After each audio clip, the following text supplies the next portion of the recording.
I'm on my own, broken and alone. I feel the rain crashing down all around this empty town. I'm searching for the lost and found, but you don't care, you're unaware. Keep moving like the scars aren't even there. It's in the air like a blazing flare. Just stare, 'cause the flames will burn us. I thought you were the one for me. That's why I gave you everything. Held you close by the stormy seas. Oh, you meant the world to me. I used to kiss your head when you cried for me. Hold your hand while the pain was over. Keep you warm by the roaring sea. You meant the world to me.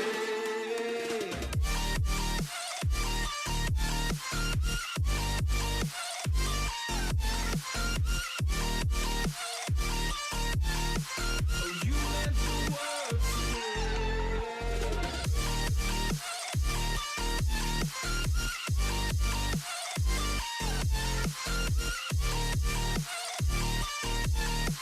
Oh, you meant the world to me. My darling dear, you're never here. When I'm in pain, you hide and disappear. Like shadows in the atmosphere, charting the stratosphere. Yeah. I prayed for you and kept you near, in hopes you'd chase away my fears. I'm on my own, you made it so, and now I'm chasing nightmares. I used to run with you through the great big leaves, laugh at you when you laugh at me.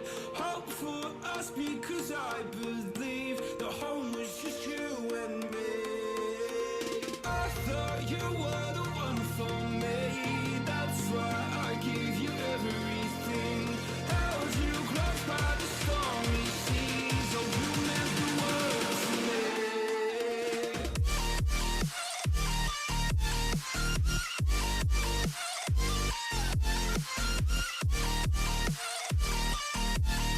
Oh, you meant the world to me.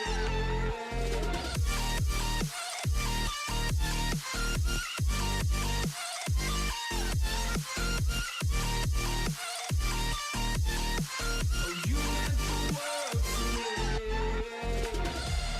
Oh, I'm gonna do this on my own. No point in blaming you, you did not know. Oh, I thought you were the one for me. That's why I gave you everything. Held you close by the stormy seas. Oh, you meant the world to me.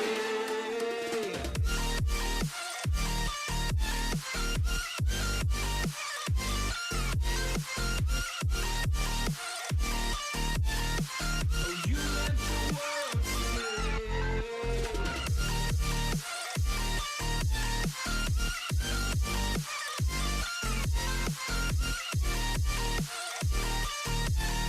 Oh, you meant the world to me.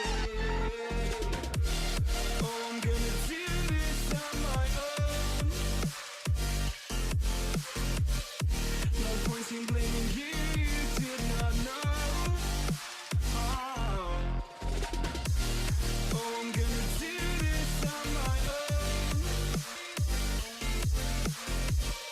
No point in blaming you, you did not know.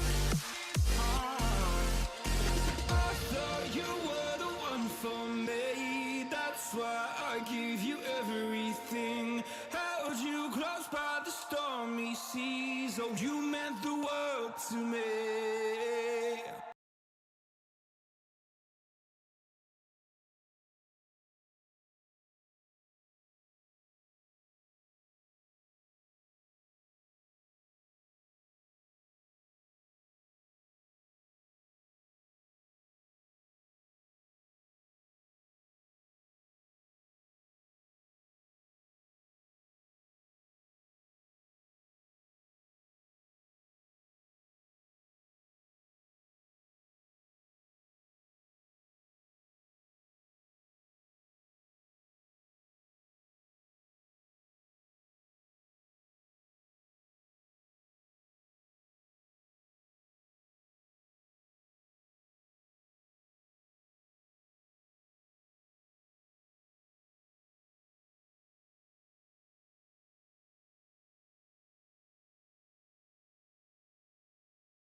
Took a swing at a wrecking ball and I prayed for my downfall, and I found a way to reconcile, 'cause in my heart it's not worthwhile.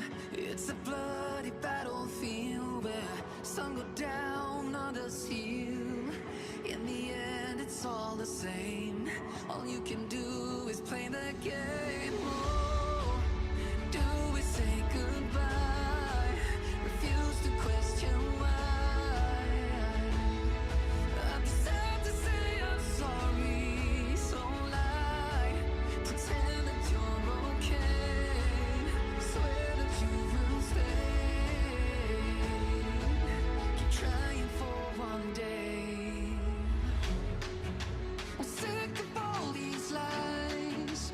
Don't care if I capsize. There's nothing left for me to hide. Don't wanna live a lie.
Welcome into Hardcore Penn State Football. Perhaps a shorter show today. We'll wait and see. Perhaps a shorter show. Gonna talk about Penn State spring practice. Going to talk about a little bit, at least, about what transpired today on Wednesday, March 22nd, with Shrewsbury leaving the Penn State basketball program, and maybe just talk about how that affects the athletic department as a whole. And we have a lot of fan questions to answer, so we're going to dive deep into those. We'll be right back with you in a second. Enjoy the audio. We need to get like what's his face? Darth Vader on here. Why do we need Darth Vader? To do the intro. Welcome to Hardcore Penn State Football. James Earl Jones is still kicking. Maybe we get him. He's about 174 years old, but he might do it. Good thing we have a big budget. we do. All right. Welcome into Hardcore Penn State Football. I'm Corey Listoki. With me, as always, the great Sean Kane. How are you doing today, Sean? Well, Corey, I took a nap next to my lovely girlfriend, and I woke up, and it was a refreshing nap, and then realities, and then I went on my phone, and our new reality set in, and that's that Michael Shrewsbury is no longer Penn State's basketball coach, and that sucks. That makes it a very below average Wednesday. How are you? I'm feeling good. Don't know if people know this. Like, I'm sure we've talked about it before, but I've been in Pennsylvania for almost a month. Actually, it's like tomorrow, I think, would be a month, or almost 3 weeks. So I don't know if people have ever like been on the road before for work and stuff like that, but being away from home and like trying to keep to your routine of what you do, it's very, very difficult. And so I have not been as active on Twitter. Obviously, YouTube has slowed down a little bit. TikTok posting has slowed down a little bit. Just not in your normal routine where you get X, Y, and Z done because you're not at home as much. And so that's just kind of been how it's been. but I will be home soon. And we will be back into the thick of things. Sean and I have already kind of discussed. We're going to kind of have a pretty big blowout show next week. Just instead of, I think last year we talked about every single position like once a week. I think next week we're just going to talk about all of the positions and just have we'll have a lot of spring practice under our belt at that point, and we're just going to really dive into every single position. So that's going to be a really fantastic. So that's kind of why we're saying maybe a shorter show tonight, because we're going to really bring the action next week when I'm situated at home and not in a guest bedroom. Yeah, it's gonna be dope. So, you'll be singing "Sweet Home Alabama" soon. Yeah. Well, I will be saying no more to Sweet Home Alabama not too much longer after that. That's So right. You'll be up. very excited for that. Very excited for that. Watching YouTube, I'm sorry that I'm a little grayed out. Kind of looked like my spirit has left with Shrewsbury to go to Notre Dame. Yeah. I hope that's not happening. No, I am not. I can break the news now, Sean. I am not going to Notre Dame with Michael Shrewsbury. We can confirm that. No hardcore Notre Dame football. They probably wouldn't like the name. That would probably not fall into their Catholic. They probably think hardcore, and they'd be like, no hardcore stuff here. And that's the other thing. Goes to Notre Dame, and I knew there was going to be a Notre Dame rant at some point. yeah, I thought we were going to get further than 5 minutes into the show. Of course I hate Notre Dame basketball, but it's not the same level as Notre Dame football because they don't care as much about Notre Dame basketball, but it's just depressing. I mean, I wouldn't want him to go anywhere, and he goes to Notre Dame. So anyway, we were a Penn State hardcore Penn State basketball for a little bit, and so I do want to say, hey, congrats to the Nittany Lions. They won an NCAA tournament game, which is fantastic, right? So I mean, don't want to lose that in all of this because Penn State won an NCAA tournament game, which if you would have told me 2 months ago, I would have said no way that was even possible. So just fantastic, right? I mean, hadn't done that since 2001.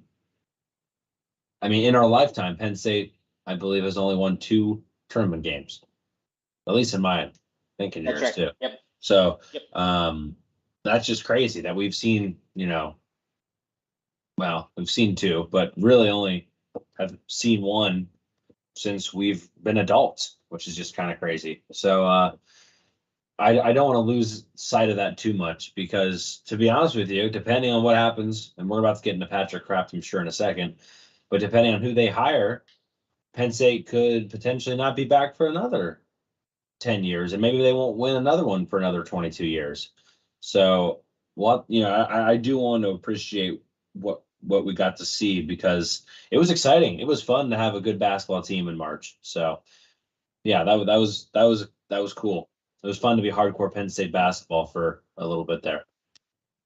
Yeah, it was. And I follow the basketball team all the time. I mean, we don't talk about them as much, but I mean, we still follow it. Like, we keep up on the basketball team all the time. And I think it just sucks because we have our best team in a long time, a long, long time.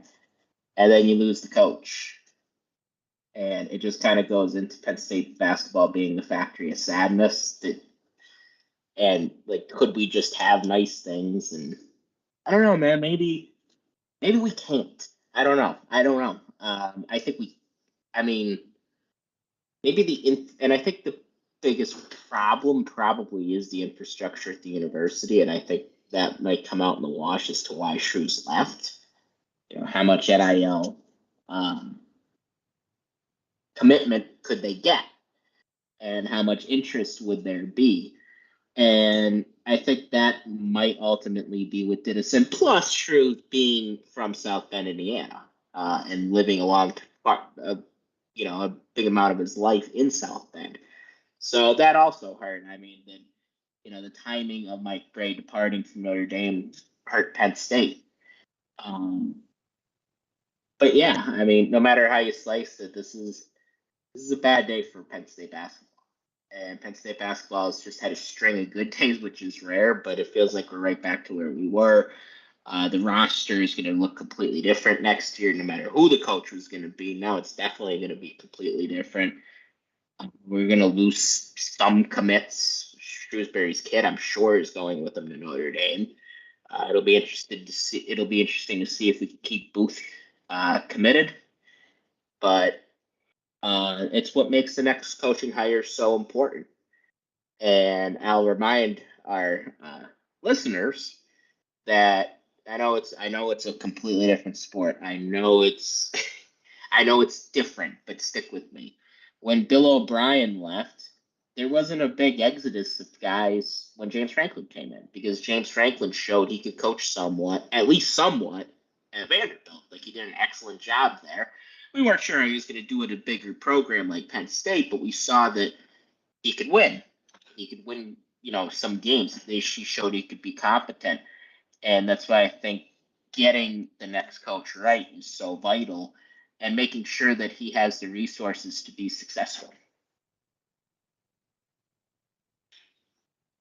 Yeah. I tweeted that, I guess it was a week ago, that this was a big litmus test for Patrick Kraft.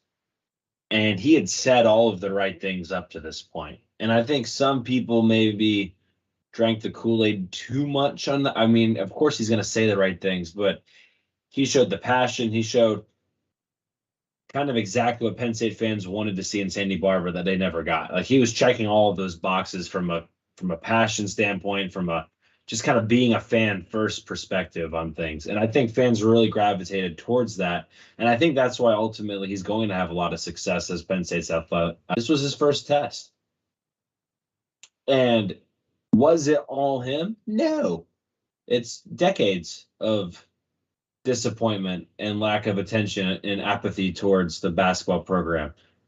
But was the athletic director. It's not like he got here yesterday. He's been here for quite a bit of time now, and he has definitely put more emphasis on that program. But even in December, he said that they wanted to make a commitment. They were committed to keeping him. And whether he tried his hardest or not, which I think he tried pretty hard, they did not get him. And to me, that's a failure. That, whatever reason you want to write, going back home, more money, not good enough NIL deals, not a good enough facilities, whatever the real reason was, which I'm sure it wasn't just one and one alone. Shrewsbury is no longer Penn State's coach, and that is a failure by the athletic department. For whatever reason you want to say it is. That's just how it is. And that was his first real test. Now, you can say that and still believe he's going to do the right things moving forward. But first obstacle, first hurdle, didn't quite clear it. And people probably wonder, well, why are we talking about this? This is not Penn State football related. I think it's important to know, and we're never going to know, right? Old Main is going to keep it pretty hush-hush as far as what was truly offered. I mean, we never even learned Shrewsbury's contract while he was at Penn State at any point. But we're never going to know the specifics. We're never going to know how much they really tried to go get him. We've heard words like lucrative deal and, oh, this is more about, well, of course they're going to say that. They're not going to come out and say, yeah, we were cheap about it. They're not going to say that. Well, where have you been for the last 20 years if you think Penn State is going to just come out and say, yeah, Notre Dame offered us more, offered them more money than us, so I guess that's the end of it. They're not going to, if they have any way of kind of letting the fans down a little bit, softly, they're going to do it. And so, I mean, I cannot believe the amount of, oh, he's going back home, no one's fault, it's not Kraft's fault. You can tell yourselves that all you want. And I think I get the hometown thing, but that does not alleviate everyone from the excuses, and there's plenty of blame to go around. And so the point is, moving forward in other sports, how is the athletic department? How is Old Main? How is the board of trustees? We just had Jay Paterno on, who's running for re-election. How do they handle not just basketball, but football moving forward? Let's just give the benefit of the doubt to the huge Kraft defenders, which, by the way, we're not against Kraft, but I'm sure people will think that after this. Let's give them the benefit of the doubt and say Kraft was 100% on board. He wanted to drop the bag for Shrewsbury. He wanted to drop the bag for NIL. He wanted to drop the bag for facilities. He wanted to give him everything that Shrewsbury wanted. And let's just say that an Old Main administration, everybody else was like, nope, this is not going to do it. Sorry, you don't have that level of support yet. How is that going to change? How is that going to be any different when it comes to Penn State football, Sean? I mean, what is the difference really going to be? And so here becomes the battle, right? Kraft was kind of on the sidelines, talking the talk. He is now on the field, and he's playing the game. And it's team athletic building on one side, and it's administration, board of trustees on the other. And he's got to play the game now, Sean, and he's in the middle of it. And this is a good example. This is the illustration of what's to come, in my opinion, as far as what Kraft is going to have to battle in order to keep Penn State football afloat moving forward. Well, that's always, pardon me. Yeah, that's always been the battle, right? I mean, supposedly, like what does the athletic director want versus what does the administration want? What does the board of trustees want? What are they willing to pony up? And I think you can make more of a case that they would be a lot less inclined to be cheap toward football, because football is the cash cow. And people do care more about football. Penn State football has been a premier program. I mean, some years, basically a premier program since the early 70s, late 60s. And that means there are generations of fans. Micah Shrewsbury, I mean, I don't want to say he was trying to build something, but let's give him the benefit of the doubt. Say he was trying to build something at Penn State. How much did he want to be here? I don't know. I don't know the answer to that. But let's give him the benefit of the doubt. He really wanted this to work. And for one reason or another, it didn't. I mean, it is hard. It is way harder to build something than maintain something. And he was building really from scratch. I mean, that's what he inherited. He inherited a mess and a half of a program because of the administration being neglectful, because of decades of bad coaching that the administration let go on because they didn't have any standards for their coach. I mean, they let Pat Chambers stay here, in my mind, 4 years longer than he needed to be. At the latest, I would have fired him after they won the NIT. Everybody acted like that was some big deal. I mean, that team could have been a Sweet 16 team, and they ended up going to the NIT. I mean, they won the NIT. You want me to throw you a party? I mean, there's no parades for the NIT. I'm sorry, and that might make people mad, but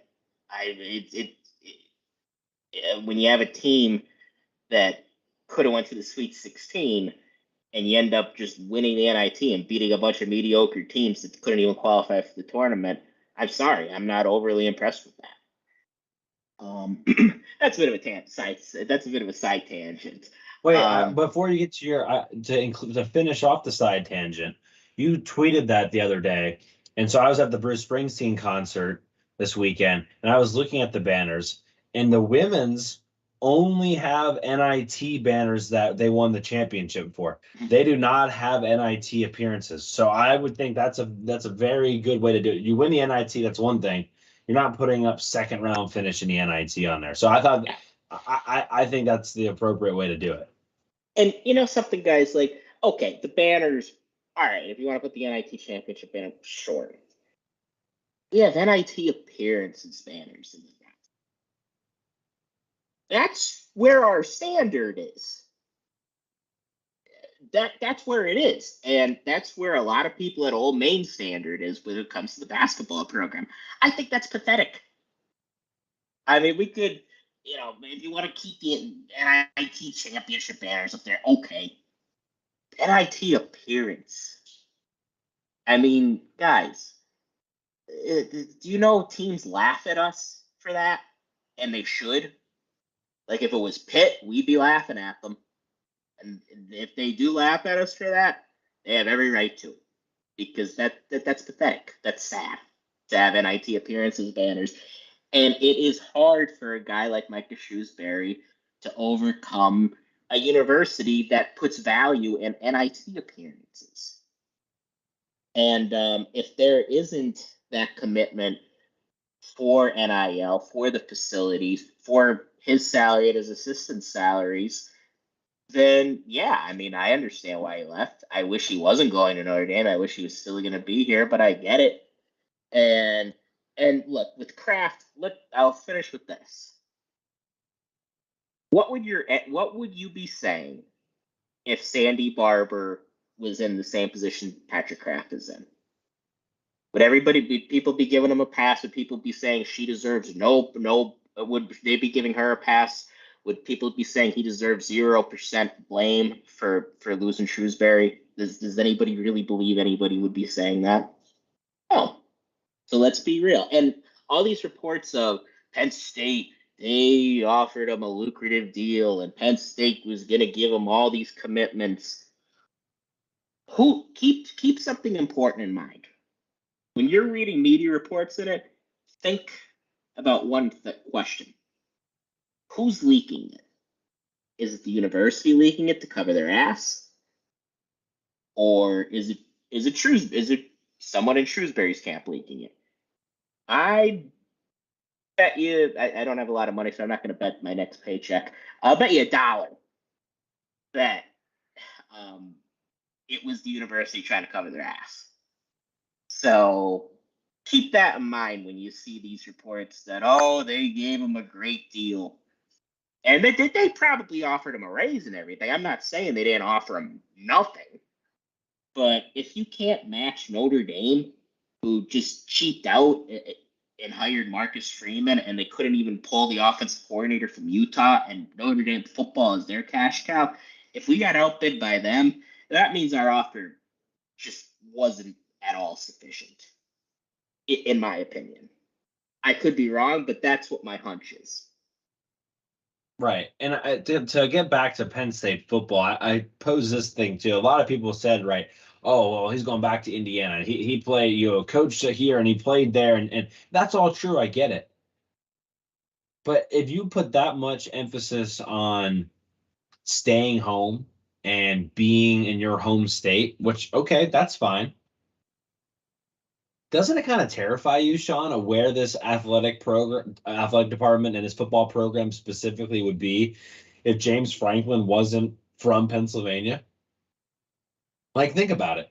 I mean, he practically drug this athletic department out of the Stone Ages when it came to certain things because he wanted to be at Penn State. I mean, what if he just was like, you know what, this is just really not worth my time. I could have went to USC. I could have went to LSU. I could have went. At this point, I feel like Florida, I mean, who knows all the things, rumors that there were at the time. And he didn't have to do any of that. And I'm just like, imagine if he wasn't from Pennsylvania. Like, how bad were we at keeping coaches?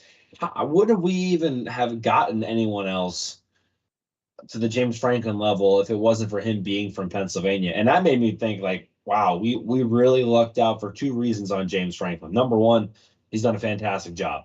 Number two, across the board, not just for football, he has helped the athletic department wake up, realize what they need to do in order to be successful in this day and age. And I think that really, you could argue when it's all said and done, if they win a national championship, okay, maybe that's a bigger impact, but you could argue right now that's been Franklin's biggest impact. Winning, I mean, think about it this way, Sean. If it wasn't for that Marcus Allen blocked field goal, return for a touchdown. If it wasn't for that play, you could argue Penn State athletics as a whole is not even close to where they are, right? Because that gave Franklin the ammunition to get what he wanted. And if that doesn't happen, I mean, you might not even be talking about having a Shrewsbury even ever at Penn State. So I do want to say the athletic department, we tweeted this a couple of times, I don't think we ever said this, they have been investing more and more money in the basketball program, but very much still behind a lot of other programs. So I don't know. It just made me think from a wider perspective, Sean, right? Because we're getting into spring ball now. Renovations for Beaver Stadium are right around the corner. A lot of things that need to be done need to happen because it's not just a football thing. It's Penn State athletics is kicking butt right now across a lot of different sports. Wrestling just won another national championship, which we probably should have mentioned at the beginning of this. Men's volleyball is doing extremely well. I saw softball just beat Pitt. Penn State baseball is actually doing better than usual. And then you have all your other sports that they're typically really good at. Lacrosse, men's and women's, is doing really well again. I mean, Penn State is doing really good work on the field. And I guess my perfect example of this, Sean, is the women's soccer field, Jeffrey Field. Like that was supposed to be done like a decade ago, I think. And it hasn't been done. And those women have won Big Ten championships and national champion, Final Four appearances, all sorts of stuff for like a decade. I think they won the national championship my freshman year, and they haven't gotten really what they deserved either. So I really think it's football has to lead the charge, and I get that. But man, oh man, where would things be if it wasn't for that Big Ten championship that James Franklin and company won in 2016? I mean, it's a terrifying thought. Yeah, and it still took him years and years to get everything he wants. Now, James Franklin, as any coach would, he would still argue that he doesn't have everything he wants. But every coach is going to say that. But it's the situation with the football program is way better than it was.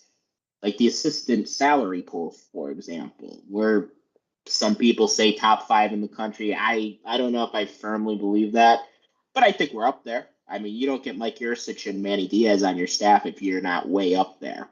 So that was something that was a struggle. That was like pulling teeth at Old Main when we were losing Josh Gaddis to a lateral job and Charles Huff to a lateral job. So yeah, I mean, even the football team has had a lot of struggles with Old Main, and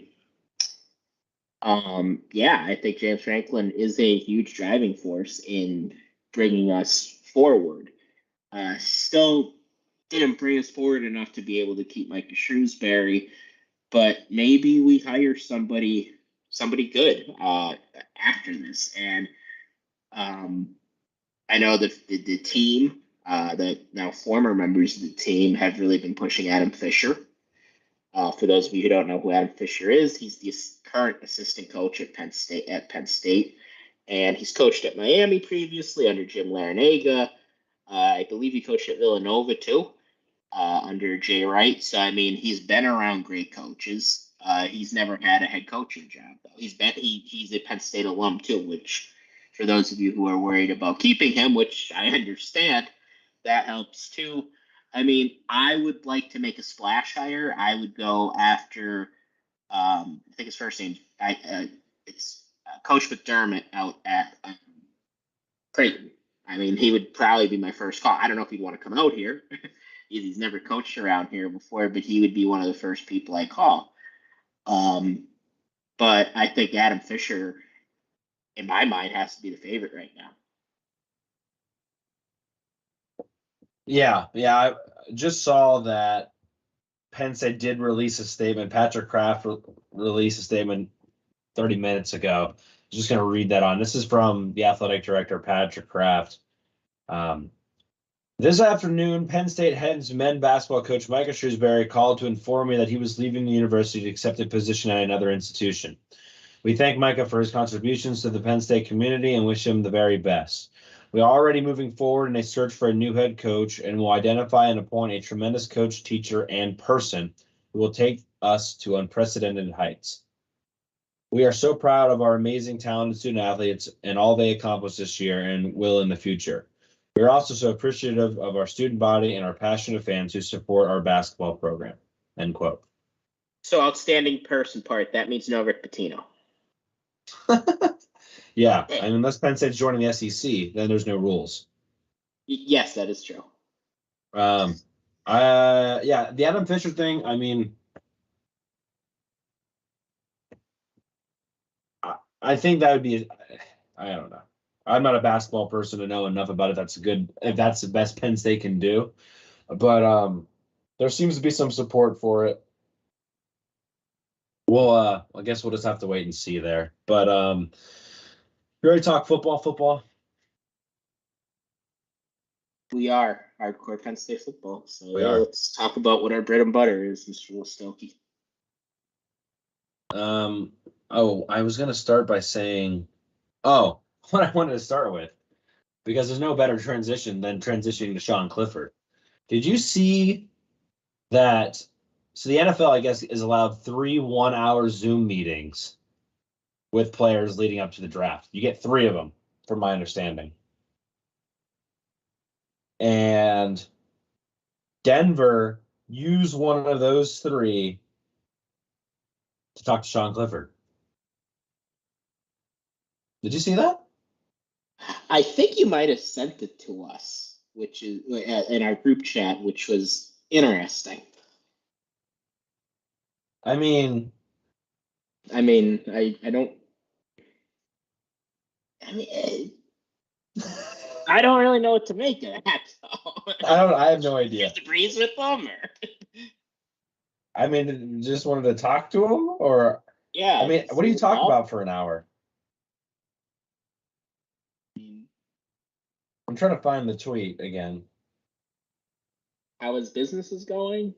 No, but in all seriousness, I mean, honestly, probably about being a scout team quarterback. If I had to guess, I mean, me stop being a smart ass. That's probably what it is.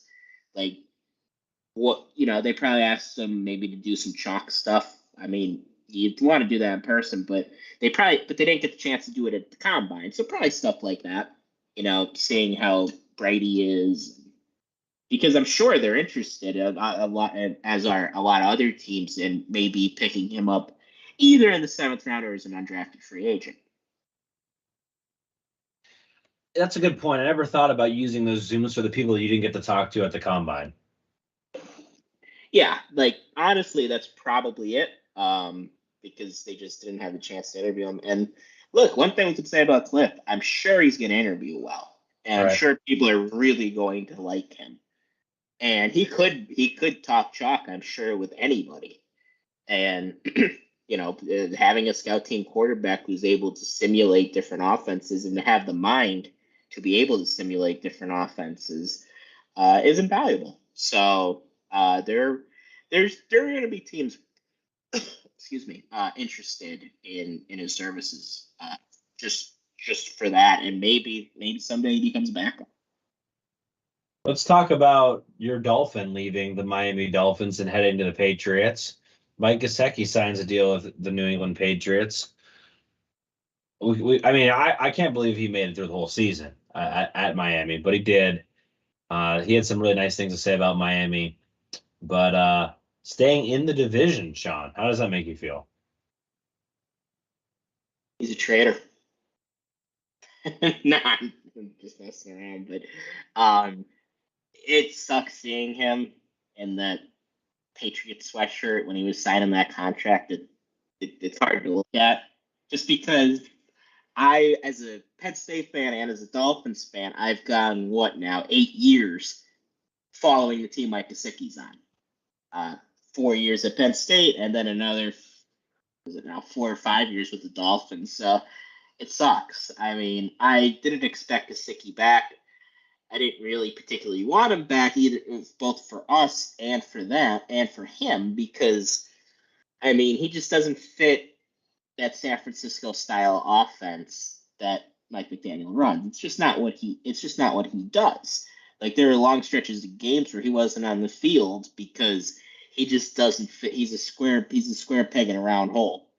But I didn't want to see him go to the Patriots. And I mean, I'm mentally preparing myself for the possibility of Joey Porter Jr. also going to the Patriots or the Steelers, and I don't know which one would be worse for my hatred. What I saw Nick Scott signed with Cincinnati, which was a big deal. He got a lot of Oh, I money out didn't of see that. that. I knew he left LA. Oh, that's pretty cool. Yeah, he got a deal there. And then Miles Sanders, I think, literally was reported last week as we were like right before we went on live. But if you guys missed that somehow, he's with Carolina. And interesting quote there. He said it was nice to be somewhere where he felt appreciated. I don't know if you saw that quote or not. I didn't, but I could imagine him saying that coming from Philadelphia. I have a couple other housekeeping items. I wanted to say, we'll get into press conference stuff in a second, or media day stuff and practice stuff. Penn State did secure a preferred walk-on from an offensive lineman from Alabama, which, again, I don't know how a preferred walk-on from Alabama chooses Penn State, but that was Henry. Oh goodness, Henry Boehme. Just gonna say the H is silent there. Boehme. Boehme. I actually did not see that. So I'm here. That's why I'm here. 6'6", 2. What was that? I said, cool with me. Yeah, 6'6", 270 pounds. So,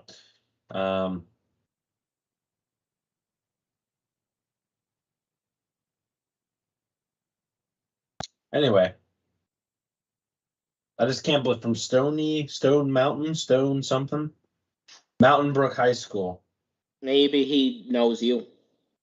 Maybe I gotta see. Let me see where that is. But yeah, anyway, I wanted to mention that because obviously that's cool. And then we can talk Penn State practice media day stuff. Next, the first thing I was gonna say, Sean, about that was Penn State has some spots open. For analysts, GAs as well still. And so be interesting to see. You're applying? Okay, sweet. I'm gonna be the inside source. You already are the inside source. Okay, so it's just outside of Birmingham. So actually it isn't that far from me, if you're curious. No, so I'll be interested to see where they go, because obviously the one Wisenhunt went to Alabama. And so they've got some wiggle room there. Torrance Brown, we mentioned last time, is back as a GA.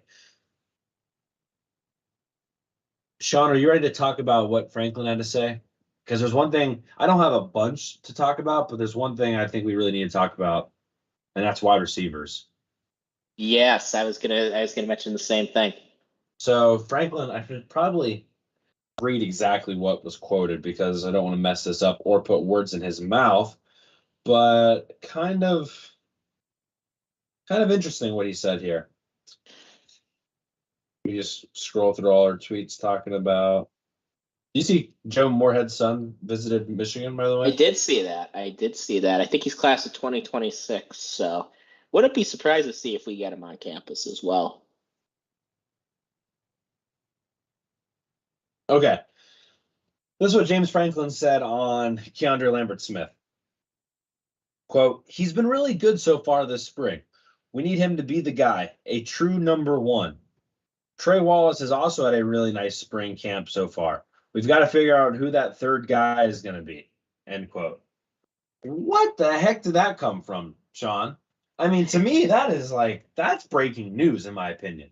Like, we went into the spring saying maybe KLS is number one. He's penciled in at number one. But Trey Wallace, Dante Cephas, who will arrive in May, Malik McLean, all the young guys.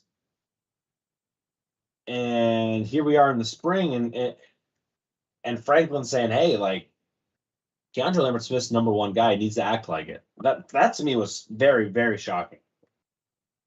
Yeah, it could be, lighting a bit of a fire under his butt, which I get. Maybe, and it could just be as simple as maybe KLS had a mediocre day of practice and Franklin's kind of a little irritated with them. It is interesting that he did mention that him and the Trey Wallace is the number 2 guy. I think that's significant too. But it's important to know too that Dante Cephas isn't here yet. And I am wondering how he's going to factor into everything. And I know he said some nice things about Malik McClain too. So I got to imagine that number 3 guy will probably be, those 2 guys are going to be in contention. And another guy to keep an eye on, because they did seem to have a bit of a rapport when Aller came into the games last year, I think is Liam Clifford. I think you can see Liam get quite a bit of time this year. There's a lot of different guys there, but there's no doubt about it. Like Clifford and Aller, Clifford the younger, had some real chemistry, and I would watch out for that. Another guy to keep an eye on that got looked over a bit last year. Maybe not looked over, but I just don't think he's ready to play yet. Was Caden Saunders. I think Stubblefield, before he departed from Penn State, mentioned that he had to get his body into shape. And then after that, I think leading up to the Rose Bowl, Stubblefield mentioned that that he was getting to where he needed to be. So I think Caden Saunders is going to contend for that 3rd spot too. Yeah, we get into spring practice. Remember, this is Marcus Hagan's first spring practice with the team too. Yes, so this is the first time he's really seen these guys on the field. Do you think Liam Clifford can be the Ladd McConkey equivalent for the Georgia Bulldogs? I'm thinking like a Wes Welker type, maybe Julian. So even better than Ladd McConkey. Maybe, yeah. Maybe what's that guy? What was that guy? Slade Bolden. Was Slade? Bama. Yeah. If you're trying to just go with white guys, though, I don't know if wasn't Bolden. I think Bolden was Bolden white. Yeah, Slade Bolden. I think he's a white guy. Let me make sure. I thought he might be mixed, but I don't know.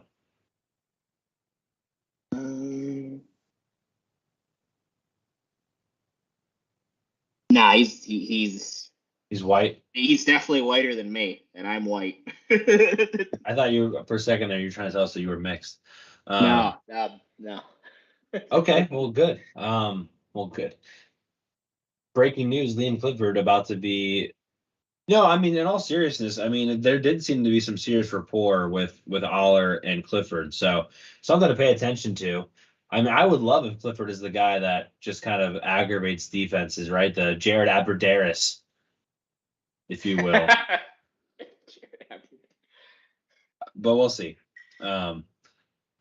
I just do think it's interesting that I thought that they would take a different approach with Keandre Lambert Smith. I thought they would go with more of it's anyone's game, and it's anyone's spot to lose. It seems like they're kind of trying to instill confidence, or I'm not really sure. But they're not playing. They're kind of doing the opposite of what they're doing at the quarterback position to a certain degree. You know what I mean? They're trying to tell us that Drew Aller and Bo Prabila are tied, and there's a true battle for the quarterback position. We have a lot of fan questions to talk about that today. And then for receiver, they're like, Keandre Lambert Smith, Trey Wallace, who's going to be the 3rd guy? And I'm like, when has Franklin ever said anything like that? Ever? Like, even last year, we didn't know for sure who was really the 1-2, and now we're looking for a 3rd guy. So that was kind of out of character for James Franklin, in my opinion. I said this is interesting on Twitter, and some guy just responded right away and said, I don't find this interesting. I'm like, well, I'm sorry. That's Twitter in a nutshell. Yeah. The only time I remember, I remember Franklin being like definitively like, this is the guy. It's when Blake Gillikin first got to Penn State. He's like, no, Blake's the punter. Like, I mean, there was no doubt about it. But yeah, I mean, usually that is his MO, because he wants to make everybody. He's a big believer in making everybody feel uncomfortable, which I think you need to be. And he's big into competition. He's big into pushing really everybody. And so it is a little out of character for him to say what he said. And maybe he's trying to motivate the guy. Maybe he's just trying to motivate the whole group, honestly. Because I could also read, because like we said, we could also read that as trying to motivate Keandre Lambert-Smith as well. So it might just be an overall motivation thing, and maybe he doesn't feel like he's getting enough from the receiver spot, or maybe we're way over reading it. Maybe we're just way over reading into everything. Just randomly got this attention from an article that this is how you know Big Brother's listening to you. Twitter article immediately popped up on my feed. Donovan Moorhead connects with Michigan program during visit. Plans to make multiple return trips in coming weeks. Oh yeah, I mean, that's why like I always find it funny like when people are saying things such as don't get TikTok because the Chinese are gonna spy on you. Guys, we're being spied on right now.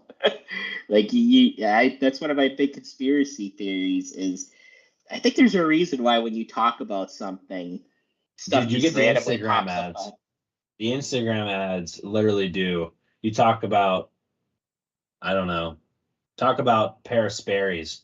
I'll just say Sperry's 3 times fast.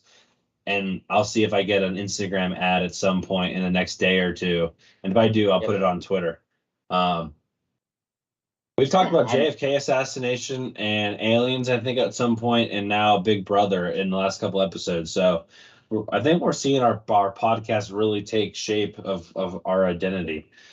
I also want to say Franklin brought What up. do you think of the moon landing, Corey? Oh, God. Oh, no. Red Hot Chili Peppers song? I think what's that song? Californication? Yeah. Franklin did bring up early enrollees, said the 3 offensive linemen, Anthony Dunca, Javen Williams, Alex Burkmeyer. By the way, I said Dunca correctly. I think I've got over that. I don't have the yips with his name anymore. It only took like 3 months.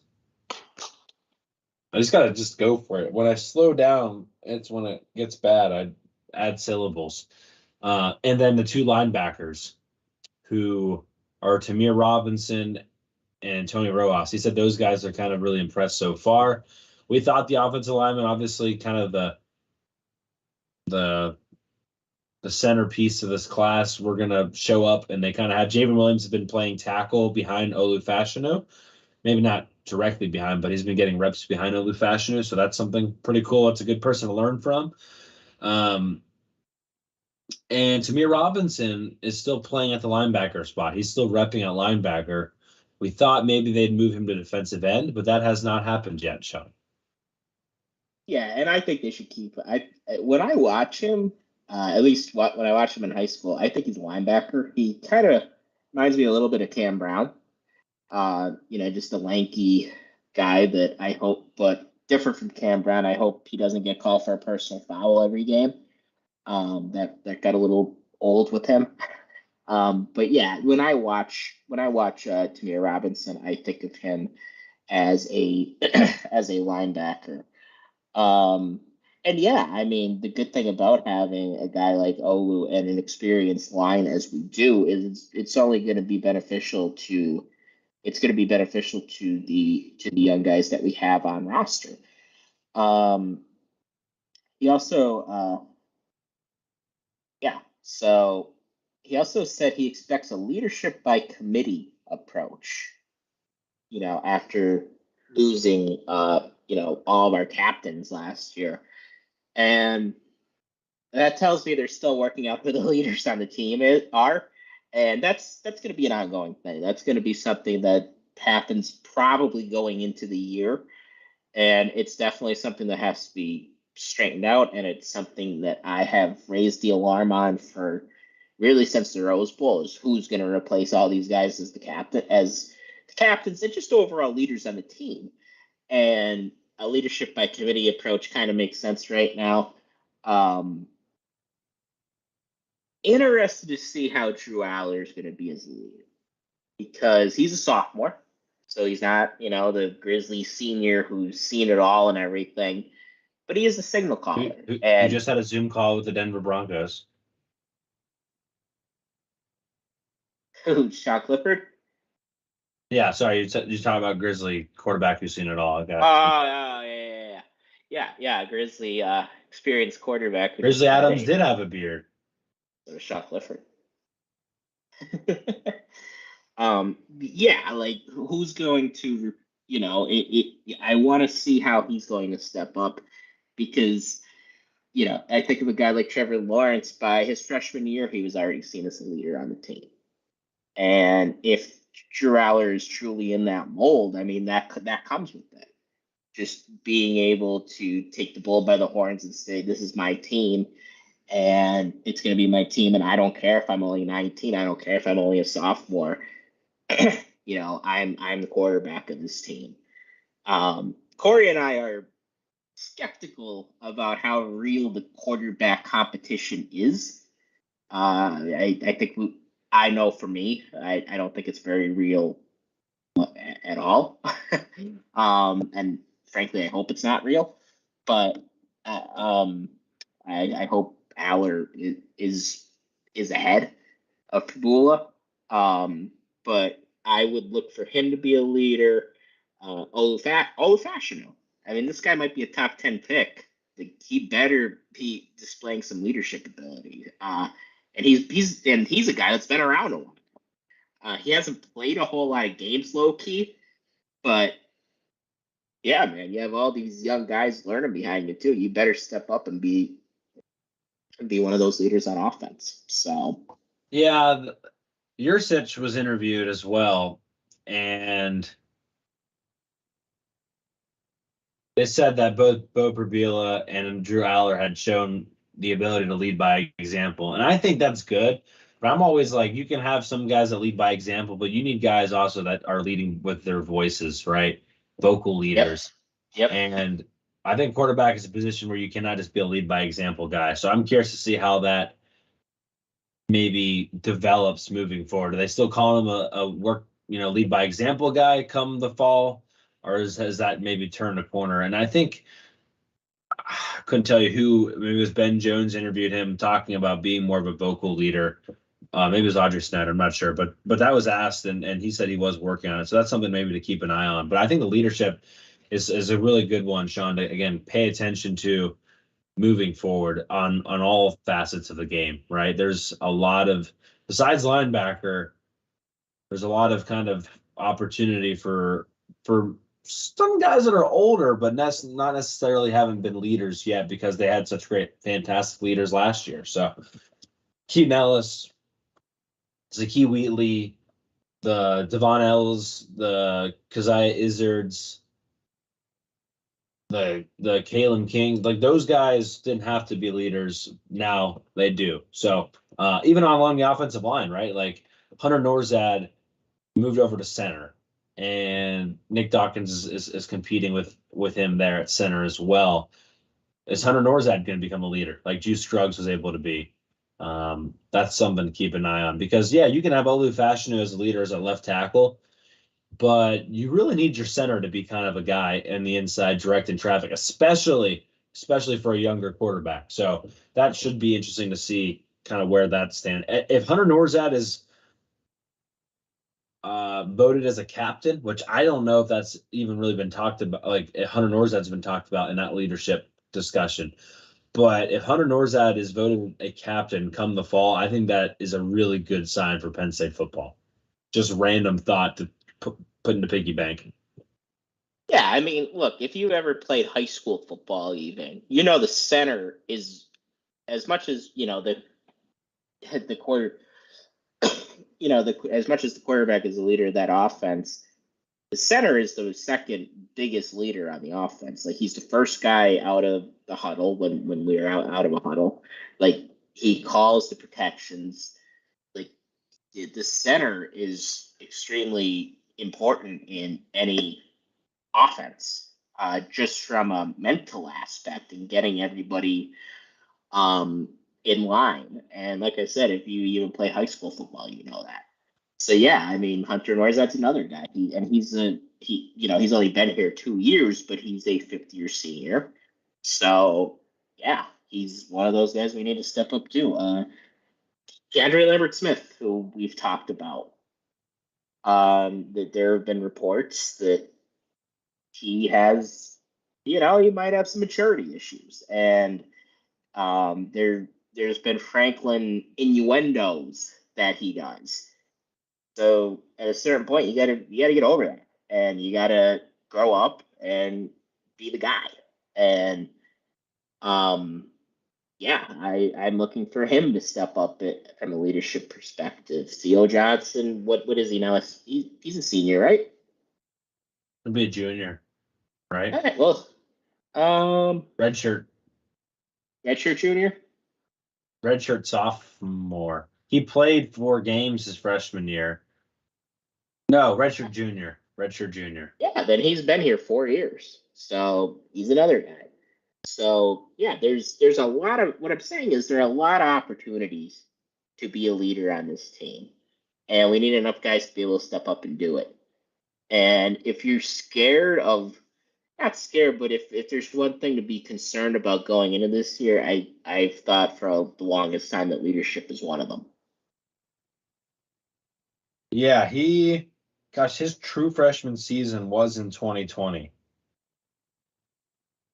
which is just crazy. So yeah, he could have left technically last year. Yeah. Yeah.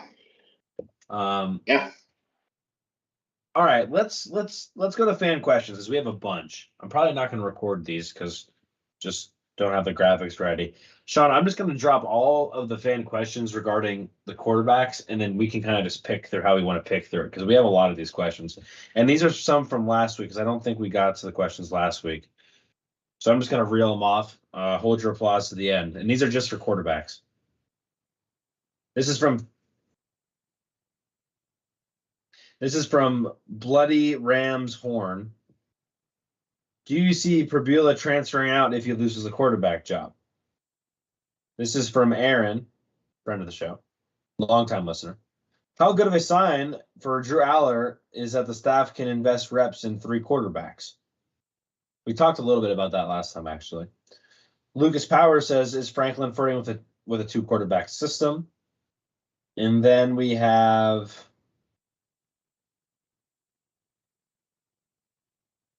from Tony PSU 96, with Prebula and Aller being such different style quarterbacks, does that make it harder coming up with what our offense will look like for next year?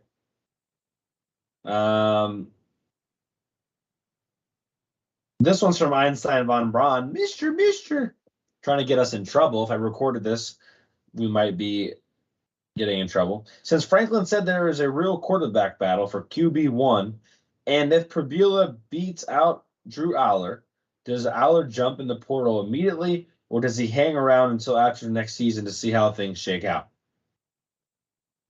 And then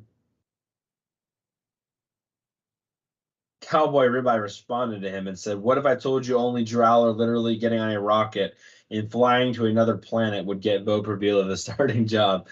I thought that was pretty funny. And then Lucas Powers responded to that and said, he would jump into portal, and then he'd go to Ohio State, and then he'd beat our brakes off, is exactly how that'd go. And that depressed me. So probably. if you haven't realized, our DMs are not our DMs, our replies are filled with quarterback thoughts. And I mean, we already talked about how we don't think there's a true quarterback competition, but I mean, Sean, I don't think the offense is going to change. Although Prebula can run more, I don't think you're going to see something change drastically with the offense from what it has been. You agree with that? If Bo is the quarterback versus Aller? Just both of them going into next year. Like, Yeah, I mean, not really. I mean, if Perdula was to go in, are there going to be more quarterback draws called, things of that nature? Yeah, but it doesn't mean that's not going to be in the playbook when Aller's the quarterback. Aller has shown some ability to wiggle a little bit. I don't think we're going to ask him to run a whole lot. And we'd be asking Perdula to run more. But yeah, I don't think anything would change too drastically. Like maybe like when Aller would be in too, we would drive the ball downfield a little more. I think the offense might be a little more open because there's literally, supposedly, not a throw that Drew Aller can't make. So that gives you a lot of flexibility with what you run. And maybe, when Bo was in, we wouldn't drive the ball downfield. But I mean, in the final analysis, guys, those are only a few different plays. So the offense itself, I don't think is going to change a whole lot depending on who the quarterback is. No.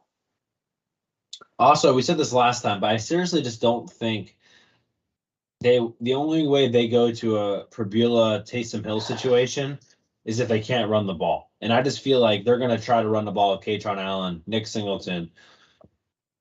And if none of that's working, then maybe they go to some sort of wildcat situation, goal line thing they did with Ty Warren and see if, maybe, something like that. I just don't think that's in the cards right off the bat. If they struggle, maybe they implement something down the road, but don't necessarily expect Penn State to struggle to run the ball next year. But we'll have to wait and see there. I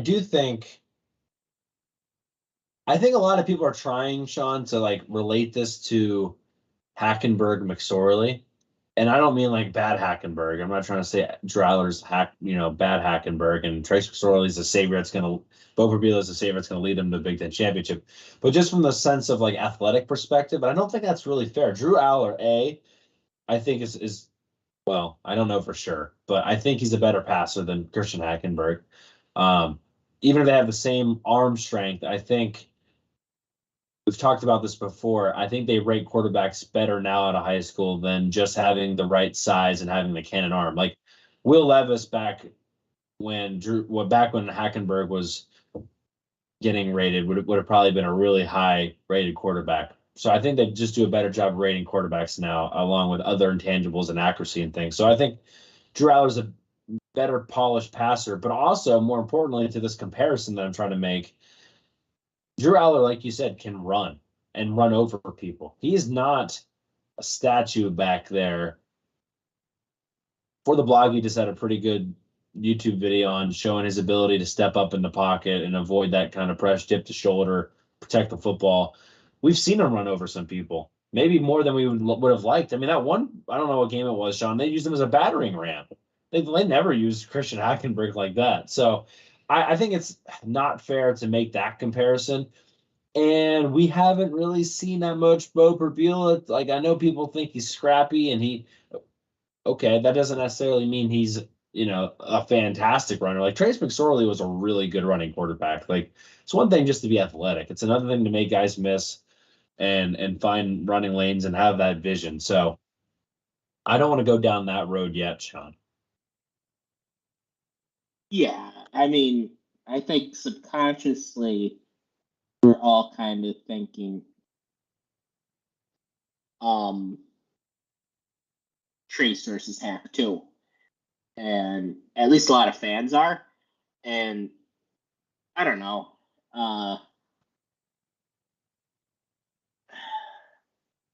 Hackenberg, I remember when he was coming up, before he was even at Penn State. And the one thing that worried me about him was he was only completing 50% of his passes in high school.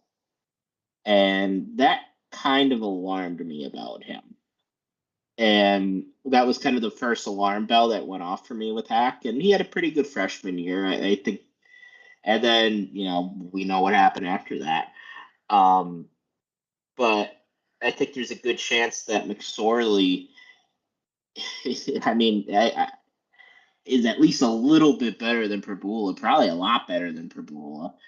And He's better. I think there's a good chance he's better than Prbula.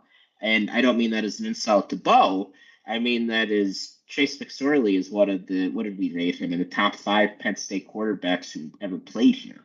So it's going to be tough for Bo to catch that.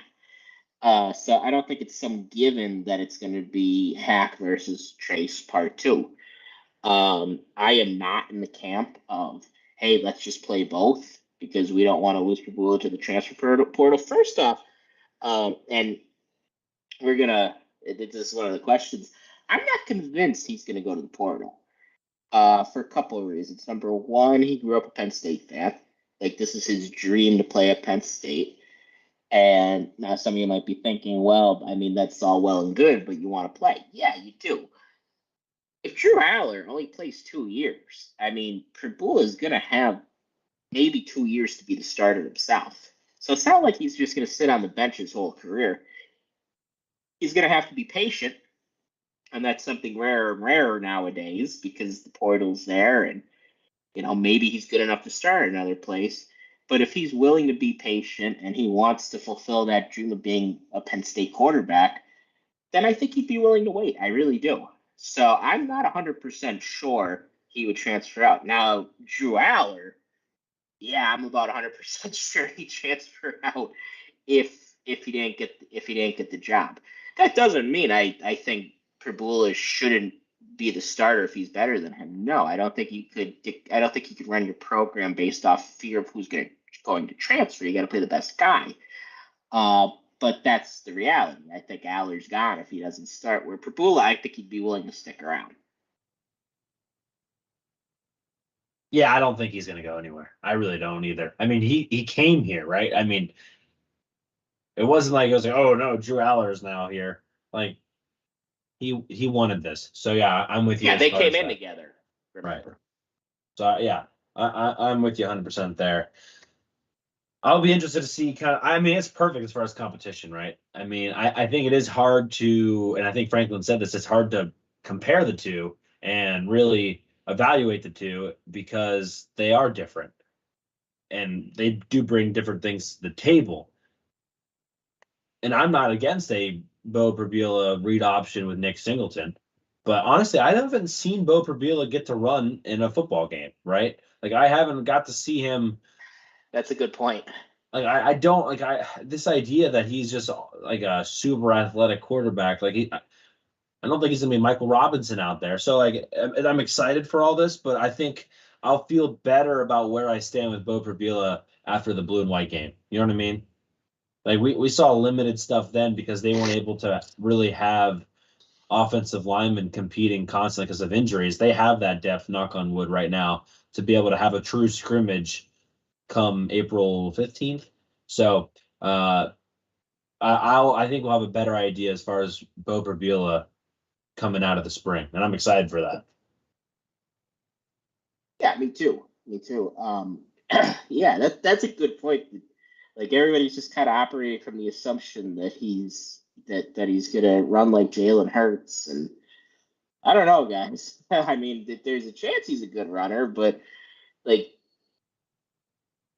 it's hard for me to say, oh, this guy's a great running quarterback or even a good running quarterback before I've even seen him do it. So the blue-white game definitely brings some intrigue this year. It'll be the first one we have without Sean Clifford since 2016, and we all know Corey's very sad about that. And that there's going to be, I want to see Malik McLean. I want to see how the middle linebackers have improved, if they've improved. So there comes with quite a bit of intrigue. I mean, you got to take everything with a grain of salt in the blue-white game, but I am interested to get a look-see at what the product is. Yeah, I mean, just in general, we don't know what the offense is. Is Yurcich gonna throw the ball 50 times a game? Like, we talked about this last year around this time about. I hope not. Will Shrews like dedicate himself to the run because if that opportunity presents itself, and to the most part, I think he did. Did I say Shrewsbury? Yeah. Oh God. They giving Yurcich? Yurcich, Lord, He's on the mind today. that was bad. Yurcich, we're like, well, Yurcich commit to the run, and I thought he actually did commit to the run when he needed to, and that was a question mark kind of coming in because we'd seen Oklahoma State teams and I guess other places too really throw the ball more than they probably needed to, and against certain teams they probably could have just dominated them on the ground. And now, though, it's one thing when you have Sean Clifford and limited at least more in comparison than Drew Aller from an arm strength perspective. You know, now that you got the gunslinger back there, like I'm excited to see what they do, right? Because I think you can take more shots. You can probably run a different assorted route tree to the far side of the field. It's not just a backside post or it's not just a dig, but I mean we're probably not gonna. We talked to Jay Paterno about that. Like we're who knows when we'll get to see the offense opened up, but it'll be exciting to see, Sean. Yeah, I think it would be a mistake to go to an offense that throws the ball 50 times. Even if Fowler's as good as advertised, in the Big Ten, you want to be able to run the ball. You don't want to get too pass happy. I wouldn't want to see Penn State become a Big 12 team. I don't think that is the recipe for winning the Big Ten. And my example would be Ohio State. Ohio State has more talent than Michigan, but they get too pass happy, and there's not enough commitment to the run. And I think when you have two talented backs like we do, I mean, we have two of maybe the top 10 running backs in the country. I think you got to use those guys, even with the talented quarterback like Drew Aller. Bama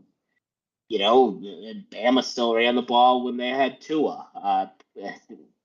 Clemson still ran the ball when they had Trevor Lawrence. I think you have to stay committed if you want to win a national championship. So, and that should be if you want to win a Big Ten championship and certainly a national championship. There's a reason why Big 12 teams don't do so well in the playoffs. And part of it is if they need a couple of yards on the ground, a lot of times they're throwing to pick those yards up. So I wouldn't want to see us becoming a finesse Big 12 team. Yeah, it'll be. And I mean, how do you, right? Like, how do you get away from Nick Singleton and Kaytron Allen? Like, Yeah, exactly. Yeah. Okay, let's move on. See if I can find anything else that wasn't. Oh, I thought this one was kind of interesting. I don't know if you saw this one, Sean. If you're Patrick Kraft, do you go to the Big Ten, since you always start on the road, and once USC and UCLA have joined, start on the road out there in week 1 or week 2? And say, hey, if we're going to play on the road anyway, rather go out there at the beginning of the year to start the season than having to go out to USC, UCLA, jam-packed between maybe a Michigan or Ohio State in the thick of the schedule. Yeah, I would either want to play USC the first week of Big Ten play, or the first week of the season, ideally, or the last week of the season, just because it's gonna be a pain in the rear end getting out there. And I think that's gonna be the reality whenever we're playing UCLA or USC. We're gonna, you're probably gonna have to leave early. You're probably gonna leave, maybe Tuesday instead of Thursday because you have to adjust to the time zone difference. So that already brings you out of your routine. And then you have the time zone difference.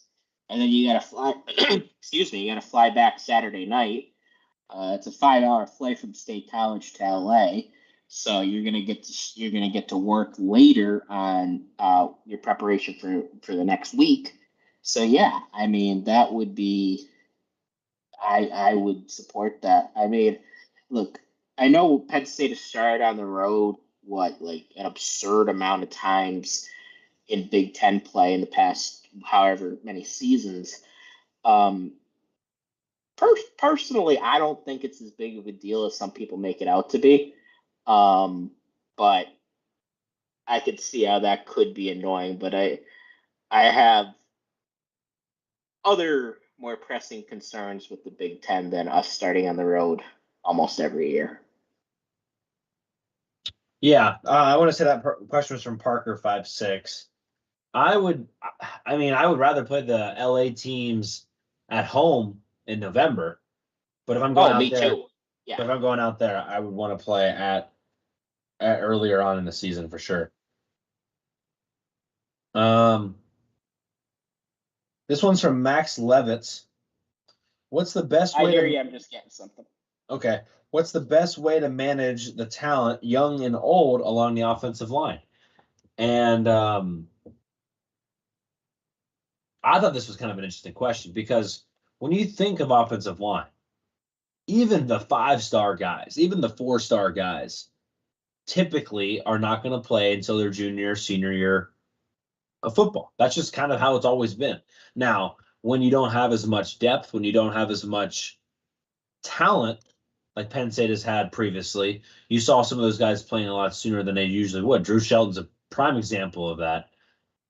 But typically that doesn't always happen. Well, now Penn State actually has quite a bit of depth. But it is sort of a false ceiling to a certain degree because although they have a lot of depth, a lot of it's going to be leaving after this year. Olu Fashanu, Caden Wallace, Hunter Norzad, Sal Wormley, just off the top of my head, are all going to be gone next year. And I'm sure there's probably more than that. Landon Tangwall could go if he wants to. So you're looking at potentially replacing all 5 of the offensive lineman starters next year. So you have depth, but you don't have necessarily. You could seriously be going into the following season with 5 new offensive line starters. So I think it's a good question. Alex Burkmeyer, Javen Williams, I know they're early enrollees. I expect them to play in 4 games, but I just don't see how they break the red shirt. I'm never going to bet on an offensive lineman to break that red shirt, unless injuries become a major factor, like for Drew Shelton. Vega Ione, though, as far as depth, is going to be an interesting guy to pay attention to, and what kind of starts there. I'm trying to forget. Dawkins is a good one too. I'm trying to think. There's a guy also. Drew Shelton is another guy still, right? He's got 2 more years at least still. He's going to be battling at the right tackle spot with Caden Wallace. If he doesn't get that, though, how much do you try to get him in the game? Is it going to be like last year where they were kind of bouncing back and forth and letting both guys play? So I'm forgetting another freshman offensive lineman, Sean, from the previous year. You know I love Donka. Now it's not coming to my head. But Sean, what are your? So I think you have to try to get those guys in the game. What was the original question? How do you balance the offensive line depth and managing the young and old talent? Yeah. You obviously got to focus on developing. It would be nice if we had some early season blowouts to be able to get guys time. And yeah, I think things like preserving red shirts, it's probably important. But I would remind everybody, if Williams and Burkmeyer are as good as we think they could be, that red shirt could become a lot less relevant. They might be leaving after their junior year anyway. So if they're good enough to play, then play them. The good news is I do think there's enough players in front of them that they probably won't be forced into early playing time, if I had to guess. I think we have a real 2 deep at center. I think Dawkins could play from everything that I've heard about him. He could play behind Hunter Norzad. I think, at the guard spot, you have Sal Wormley, Tangwall. Caden Wallace could slide in and play there. Drew Shelton could play there. Norzad could play there. So, yeah, I do think you have that depth that you need to be able to preserve those red shirts if that's important to you. and they might just flat out be better players right now than Burkmeyer and Javen Williams and Anthony Donka. So yeah, I mean, play them. I would like to see them play in 4 games and preserve that red shirt if possible. But that would also require us being ahead in blowouts. So we also have to. That would be nice too. I hope we have as many. I hope every game's a blowout. So, yeah, that's kind of how I think you have to do it. Yeah, it'll be interesting. Nate Bruce, I think, is still part of Penn State's offensive line, right? No, Bruce is gone. no, he left. I think he actually left football. Oh, missed that one. Did I miss Yeah, that one? yeah, he came in with Tengwall, I believe. Yeah. Yep. Yeah, he retired from football. I missed that one. I was just trying to think of other guys that maybe. There's Golden Israel Achumba. Yeah. And Ibrahim Traore. I think Golden Israel Achumba, I think he's a very good singer, by the way. I think I heard him singing. He's got some pipes. Yeah. No, he sang that John Legend song. But, Yeah. Anywho, I really did like that question. I haven't. Don't know why I couldn't find. Oh, yeah, he's been gone. Yeah, I don't know why I missed that one. I thought he was still there. Okay. Thanks for the clarification, Sean. Is there any other questions I want? Somebody made a funny joke saying, wait, my fan questions? I have fans? How cool is that? You guys just should go on. Oh, we hit 5,000 followers on Twitter, by the way. So thank you guys for that. So we have over 5,000 fans, even though all 5,000 of those people are not fans of ours. No, definitely not. But Yeah. that so We comes know the for a territory. fact that's true. So comes the territory. We were trying to keep this to a shorter-ish episode. Like I said, we'll be back next week to break down season preview, if you will, spring cleaning, if you will, and talk a bunch. We're gonna wrap up with a fantasy draft, Sean. Yes, sir. You up for that? I'm ready. You get rid of that good old thing. Oh, we have some YouTube questions. Nate Will said, I think the bigger issue is having your first game of the season as a road game in the Big Ten 3 years in a row. Well, I think the Big Ten road game has been, was it 6 of the last 7? Is that what it was? There's Something crazy like that, yeah. Something bad like that. 2 reasons I asked that. Oh, Robert Parker's on YouTube, and he said 2 reasons I asked that was because of the California kids coming to visit, and doesn't Penn State UCLA rivalry make sense? Yeah. So yeah, Robert Parker also clarified the Nate Bruce thing for us. Yeah. I've heard rumors that they're really trying to push a UCLA Nebraska rivalry. That's what I've heard. For whatever that means. I would be really surprised if Penn State's not playing USC every year. When you're looking at Penn State's never going to matter more to Ohio State or Michigan than one another. And you could say the Land Grant Trophy is what it is. Penn State and Maryland and Rutgers is never going to be anything. Maybe in 150 years from now, but besides Iowa, who I hate, suck it, Spencer Lee. You're a quitter and a loser. And so is your mom, apparently. Boom, roasted. Boom roasted. My girlfriend actually knows his family personally. Was the mom always a sore loser?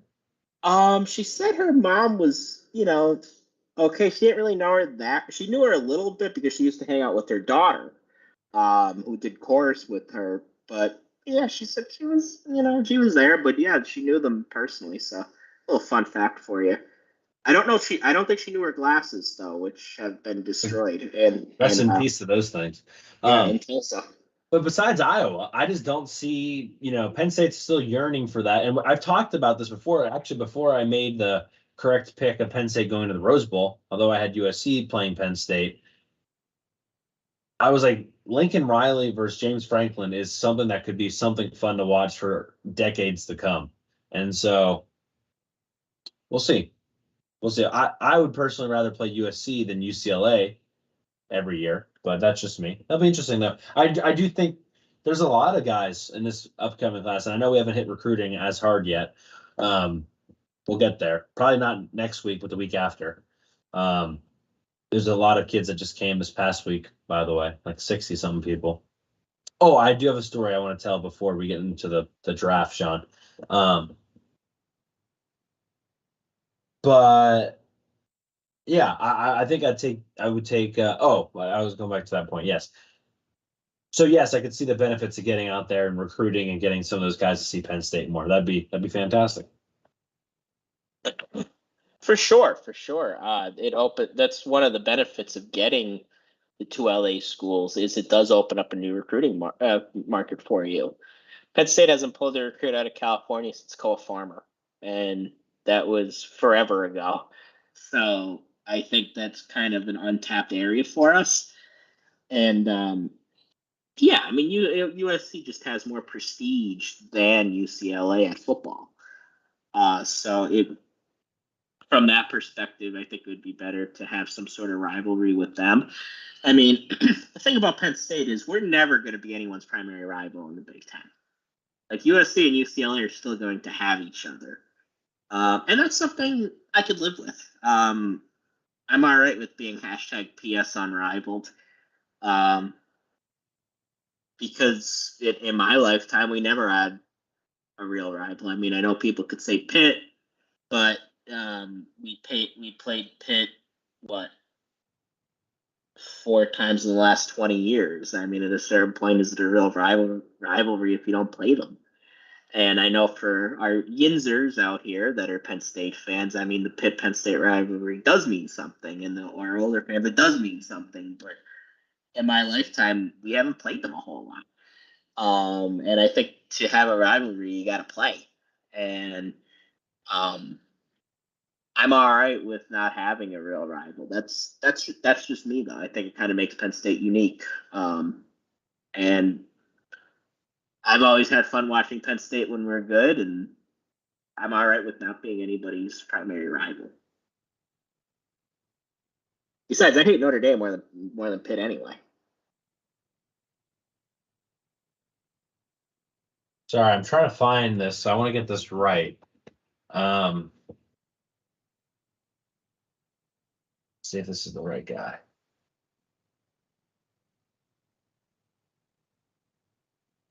So I was at dinner the other day.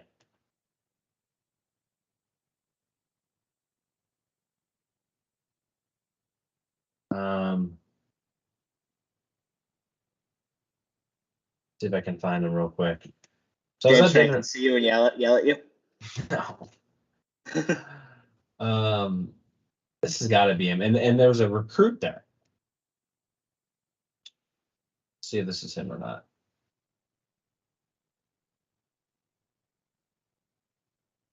I'm gonna feel like an idiot if I get this. I think that's him.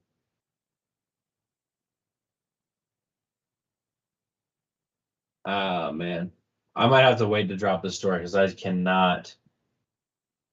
Obviously, he just visited, but I could not for the life of me find this guy all of a sudden.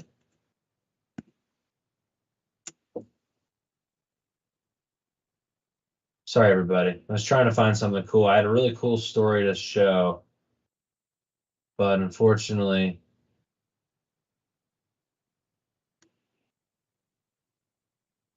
this has to. March 17th was when? This past weekend? Yeah, this has to be him. Okay. Found who I want to. Yep, found him. Cool. All right. It was worth the wait. So we're at dinner, and we see this guy wearing a Don Bosco prep sweatshirt. His dad's wearing it. And I was like, oh, pretty good school down in New Jersey. And tall guy. I was like, okay, whatever. And we're sitting there. We're actually waiting to be sat. So we're waiting out front. And these old ladies walk in. And before I can even sit up or get out of the way to let these old ladies wait while they're waiting for their table, this young man, Charlie Lamort, shoots up and offers his seat to the old ladies. And it cracked me up because the old ladies put him on a spot. He turned red. She turned up and said, "Are you only doing this because I'm old?" And I started dying. But just wanted to give him a shout out. He'll probably never see this, but Charlie Lamort, respect to you and being a good human being. Class of 2025 just came here, was just here this past week. I don't think he has an offer yet from Penn State, but he visited Michigan before, so he's someone to keep an eye on. But I thought that was just kind of a cool little thing. That is cool. That was something my mother always instilled in me too. That if you see older people, especially older women, always give up your seat for them. So that's cool. I mean, that's a neat story, and maybe he'll be in it anyway. Maybe we'll be talking to him someday. Maybe he'll be a guest picker in the 2030s. Yeah, I love how you're already lining those up. Well, I always have for like rosters of guest pickers. I already have like a complete roster of potential guest pickers for us. I'm always texting Corey. I'm like, we got to get this guy out as a guest picker, and they're just like random people. Like James Franklin has his list of people who like he wants to get as like his assistant coaches. Our list is just guest pickers that we want to get. All right. So I want to be very clear before we start this that tonight we're drafting best Penn State interactions with players or coaches, and it could be any sort of personal like anecdote, but I want to be very clear on two things. Number one, it's not like the best games we just attended because I think that could be its own category, Sean. And then I also want to say that this was not my idea, although I have good stories.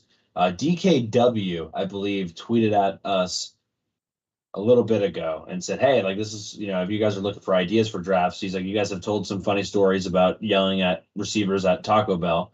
Like, why don't you draft your top 5 list?" And I was like, that's a pretty good idea. So that's what we're going to go with tonight. Also partly because we're a little scared to do some more positions because we're now getting to the ones everyone's going to yell at us for and are just honestly super duper tough to do. So anyway, I wanted to preface it before we get started.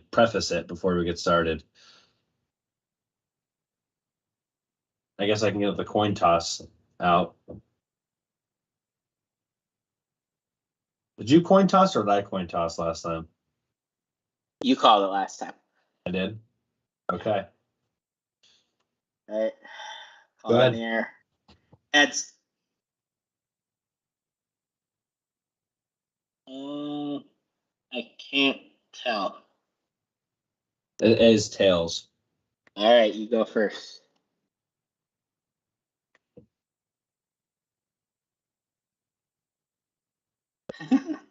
I Tails. can see. I think. Yep. Shoot. Okay. Well, it's not like we can take them from each other. So, although I feel like I've won a bunch. Yeah, you have. It's put me at a disadvantage. The coin toss has been in my favor. I haven't put the other one. I haven't put last week. Last week I got my number one. Last week I got my number one pick. True. Okay. Well, let me. I will record this for the sake of recording it.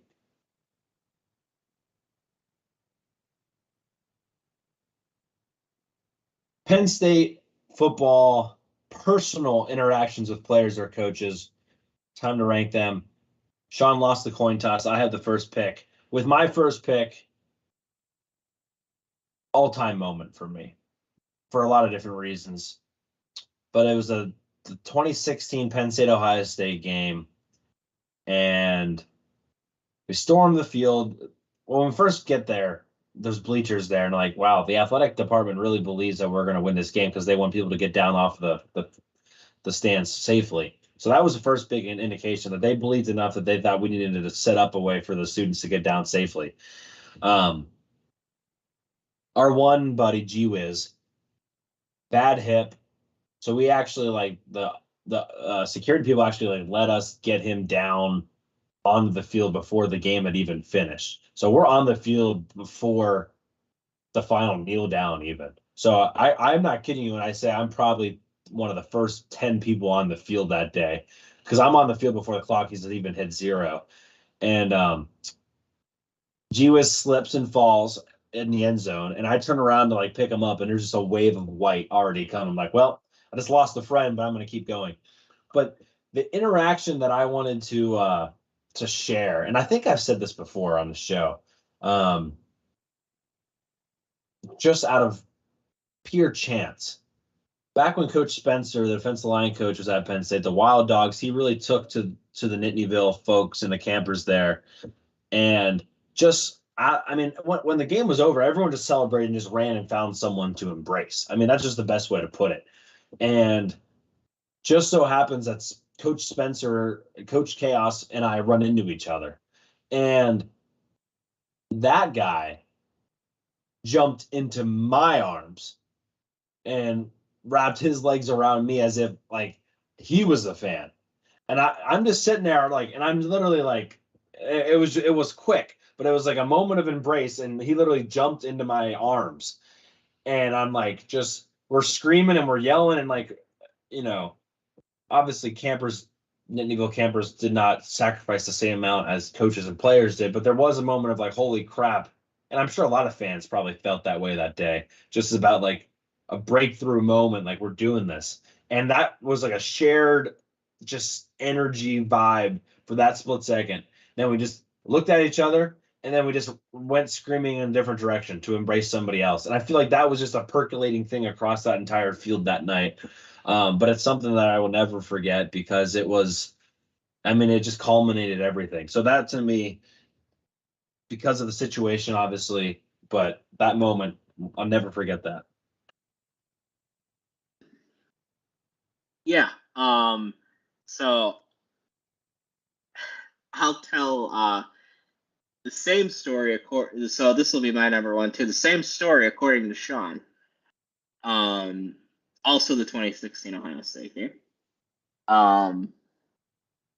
So Corey obviously did Nittanyville. Corey was the president of Nittanyville. He wasn't the president yet, but I knew Corey already from it, because he was good friends with our buddy Mike, and I knew him from Mike, so I still knew Corey a little bit at that point.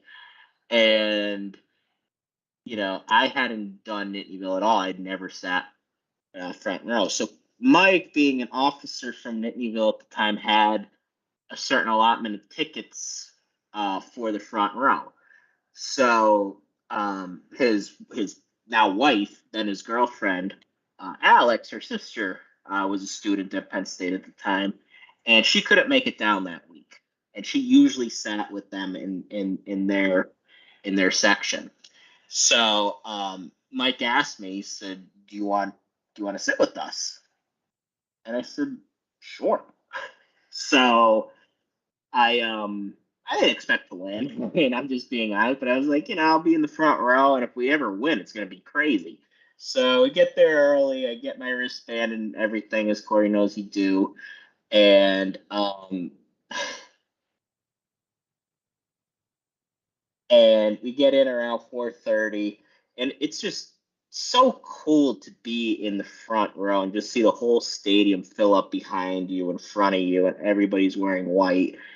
And the game starts, and we're close in the first half, and then the third quarter happens, and it starts raining. And I was so everybody knows now that I'm kind of a baby when it comes to rain and cold. I was starting to get cold because the game was 21-7, and you just felt like we're gonna lose this game 24-10, aren't we? And then stuff starts happening, and stuff slowly starts happening, and then we win. Well, then we're in the lead. So we're up 24-21. We stop JT Barrett. We get the ball back, so it's obvious we're going to win. So everybody around me is saying, "We're not storming. We're not storming." I don't know if that was the same where Corey was sitting, but that was like the consensus in that little that little row that we were in. We're not storming the field. We're gonna get in so much trouble if we storm the field. Well, everybody started pushing us from behind. So we at some point said, well, we have no choice. So we all sat on we all jumped over the front gate there, knowing that we had to do it. And as soon as Trace knelt down, we all jumped and we all ran. And I mean, it's one of those things that, especially if you're a young person, a lot of times you don't take time to look around and really appreciate what happened. And I made sure I looked around that night because I was like, I'm never experiencing this again in my life. Like, I know it. It was my senior year. It was one of my last times in the student section. So I really wanted to take time and just take a slow, I think I was the slowest walker that night, just because I was just looking around, and we're saying the alma mater on the field, we're embracing the players are saying the alma mater with us. I mean, it was an amazing night. And if you think I went out and partied after, I did not. I actually went home and went to sleep because I was so tired from that day. So, yeah. And then that propelled us to a Big Ten championship from there, which I think we'll be talking about soon. Yeah, that just fantastic. Thought we would have something similar to that again in 2018, and that's where my next pick's going to come in. Not because of the game itself, but there's a tradition at Nittanyville to have a drum line beforehand. The day, I think it was actually the Thursday before. I want to say it was Thursday before the game, when a lot of the players came up, and it was a cool moment because there's a bunch of players with us, but we actually led in a bunch of Penn State fight songs, and with a bunch of seniors that were, doing that for the last time, really. But Trace was there, Tommy was there, and they were just hanging out as if they were just college kids. And I just go back to that quite a bit. Like, they don't get to be college kids very much anymore. But in that moment when just 200 something I guess it was probably more than that. It's probably like 800 campers. But 800 campers and just a bunch of football players actually hanging out as just college football players and college, just college kids. That was cool. And just singing songs and messing around, playing, games. There was something about that. They didn't seem like they were going to be NFL players. It didn't seem like they were going to be anything other than just college kids at that moment. So I got to talk to a bunch of them, got to hang out with a bunch of them, and that was kind of it, right? Like, things changed forever after that. They obviously didn't win that game, but obviously you don't have those moments for every game, and that was the last one. So additionally, throw in there too the Nittanyville documentary, I think, that Penn Live did was also that week, which was pretty sweet too. So that was just a good time. But really, that drum line, the band, cheerleaders, players were all up there. It was just pretty sweet. Yeah, that's awesome. And like, being in Nittanyville, you guys were as connected to the players as almost anybody on campus. Because when you go to school, you do see the guys around, but you're just like, you're not just gonna walk up to them and go, "Hey, I'm Sean." They're gonna be like, "All right, see ya."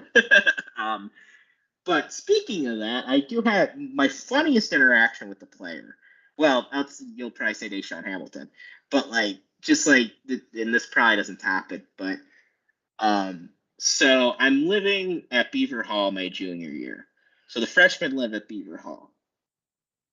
And I get on the elevator to go up to my dorm. Manny Bowling gets on the elevator.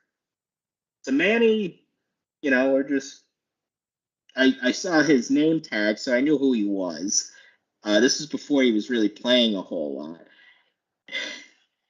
So I get off at the 6th floor. They lived on the 7th or 8th floor. Manny gets off with me.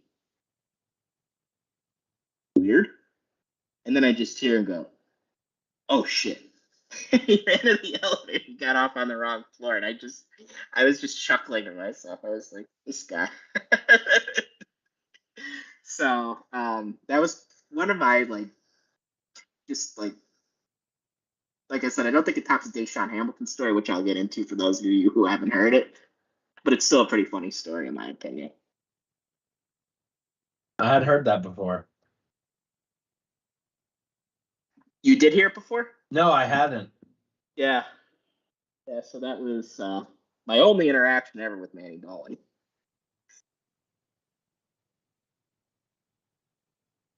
Okay, my next pick. I don't know if you know this story or not, but it's one summer, and then Penn State was giving out their posters. I think this was before. I want to say this was before the 2017 season, because yeah,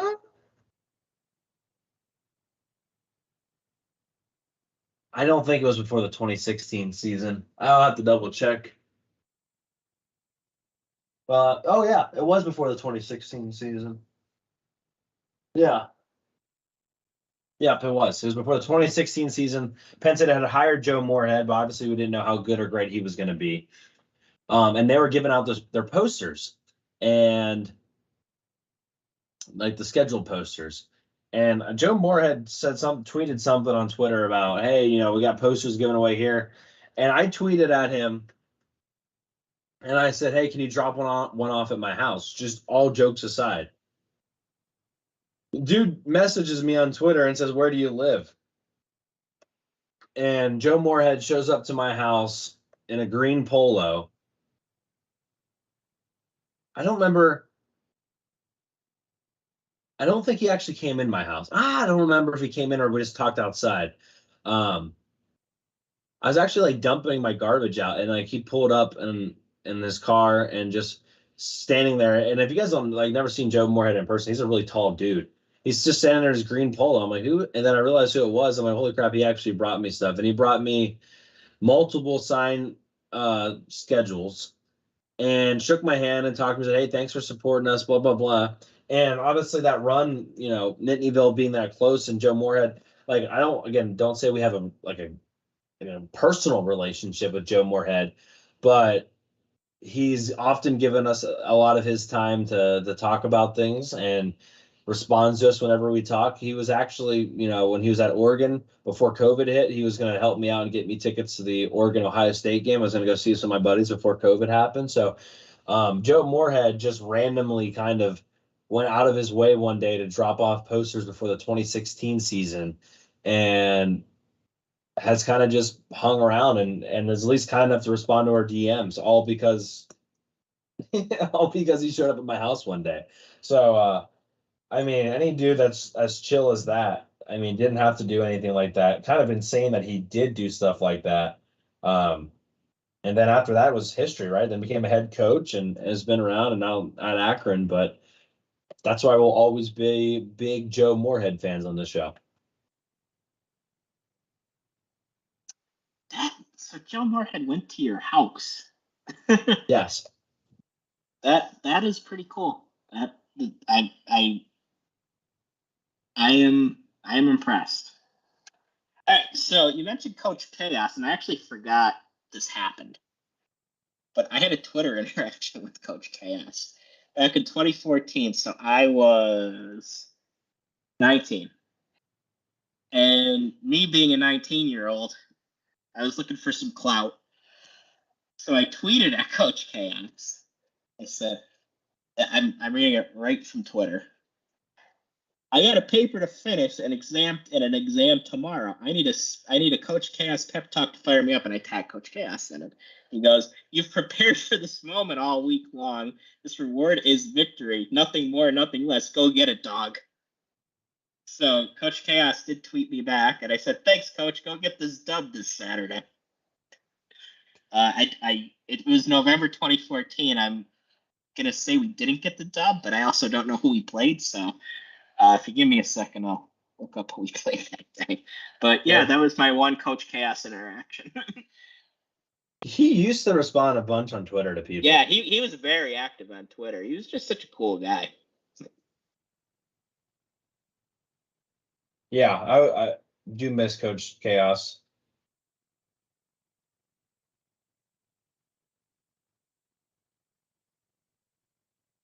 Writing that down. Yeah, no, I mean he responded more than most coaches do. I think a lot of coaches are on there snooping more than people realize, but Oh yeah. and players as well. Yeah. Did you find the day? What game it was? Oh, we lost. Oh, we lost to Illinois in 2014. A couple of days later, so we did not get that dub on Saturday. That's real nice. That was one of the worst games I've ever watched in my life. So we didn't score very many points that day, did we? 16-14. Yeah, I thought it was something stupid like that. I think it's when I started realizing, like, wow, Hack just might not have it. Oh. I couldn't even remind you of one play from that game. I really don't remember anything from it. Yeah, I think we had the lead late, and then we let it get away from us, if I remember correctly. We played horrible that whole day. It was not a fun game to watch. Sounds about right. With my 2014 season, just awful. Yeah. 2015 wasn't that much more fun either. No. With my fourth pick, I'm going to go with Kyle Vasey, long snapper from Penn State. I actually had a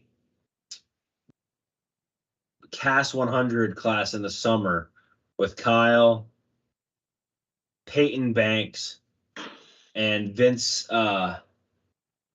He's a hockey player. Vince Petrie. We have to look that up. A lot of the athletes obviously were in CAS 100 in the summer because they were there all summer anyway. Pedri, who looks like is still playing playing hockey still, maybe. Anyway. Oh, he went to the Rangers for a little bit, but I think he's done now. Anyway, yeah, probably. Kyle Vasey kind of kept a little bit of a relationship with me. I'd say a pretty good relationship. And believe it or not, Sean, was the very first person I ever recorded a podcast as a guest. He was the very first guest. He came over to my house. I want to say it was the summer. I want to say it was the summer of my senior year or spring of my senior year. And we recorded a podcast. I don't even think it ever got published, to be honest with you. But we spoke and we talked for like an hour and a half. We recorded him long snapping, hitting like a water bottle off of from 40 feet away off of a chair. Like he was doing trick shots with long snaps. It was really cool. And there's no reason absolutely at all for why he came over and did that for us. But we had a really long conversation about what he planned on doing next, what it was going to take to get into the NFL. I mean, it was a really good conversation. He had a lot of awesome stories about, obviously, Penn State football, too. Again, no reason absolutely at all for him to go out of his way. He spent like an entire Sunday afternoon just bullshitting with us and talking about football and whatnot. So Kyle Vasey coming at number 4 for me. Sounds like a guest picker if I've ever heard one. That's true. We should get Kyle Vasey on here we got to remember that. That's a really good guest picker. Yep. Yeah, let's do it. All right, so my next one, my first 2 years of college, the first year I spent at a place called Marywood University, which is in Scranton. Nice little private school. But then literally about a week in, I realized I wanted to go to Penn State. So then finished the year out, and then I went to Penn State Worthington, which is now Penn State Scranton. And then the last 2 years, I went to Penn State Maine. So I just moved into Penn State Maine. And like I said, I'm in Beaver Hall, and I'm like, this is cool. The bed arrangement is a little weird, but this is so cool that I live here. And I hear what sounds like James Franklin out my window. Like, that voice is very, very familiar.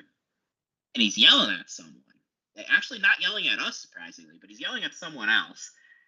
and I just hear why are you wearing an Illinois shirt? You're at Penn State.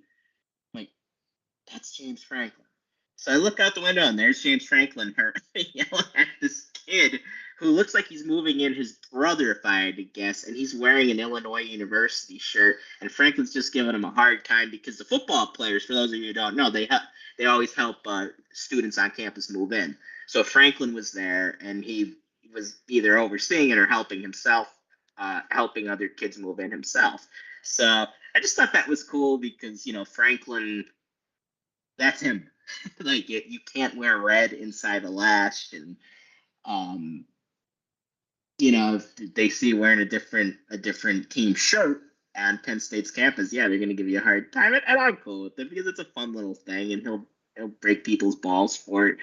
And I mean, the kid then gets to say that forever. James Franklin gave him a hard time for wearing an Illinois shirt, so I think everybody wins in that scenario. So I was like, oh man, I'm really here. There's James Franklin. That's awesome. That's a good way to get kind of acclimated to being at State College. I cannot wait to be home and not doing this from the road. Recording all this from the road is a pain. With my final pick, I'm going to stick with James Franklin. It's a really good segue, actually, to Nittanyville. And I think we only did this once or twice.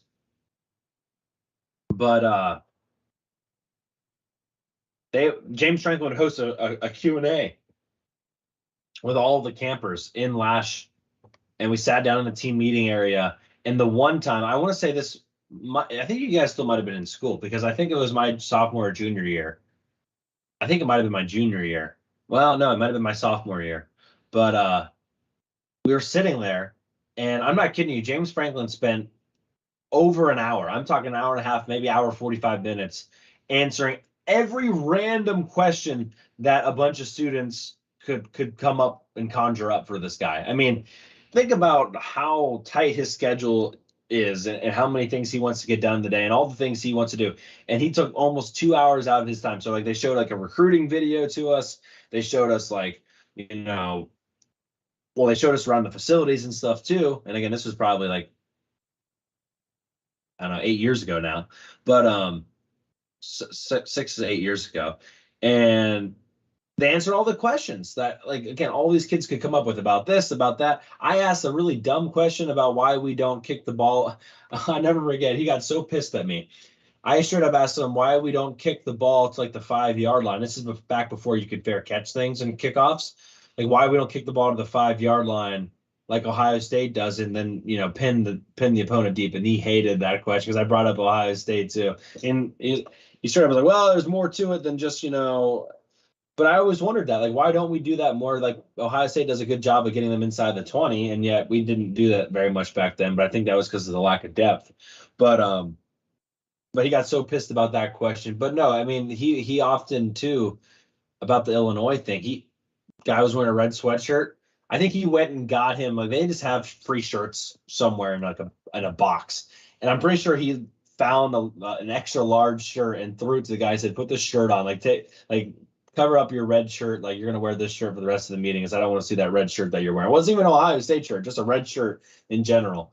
But I will never forget that. Like probably why I have a little bit of a soft spot for James Franklin, but he did go out of his way to make a connection to bring those guys and those people into the kind of the Penn State family. And do I always agree with how they go about certain things and how they kind of try to exclude, and try to play shell defense with all the news that comes out?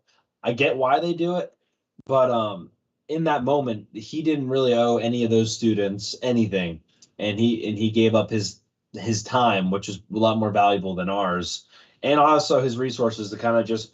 I'm guessing every single one of those people that were in those facilities that night are probably huge Penn State fans for the rest of their lives and probably will never forget that. So just something cool about what James Franklin maybe does behind the scenes that people don't realize.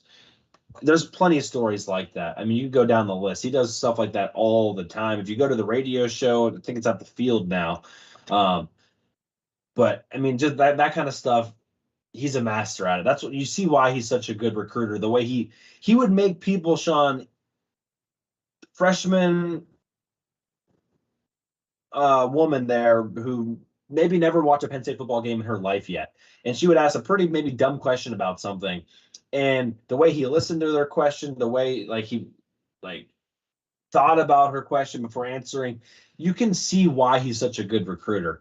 And you can say, oh, it's just car salesman stuff, but he's got it down perfectly. So it's just something I'll never forget.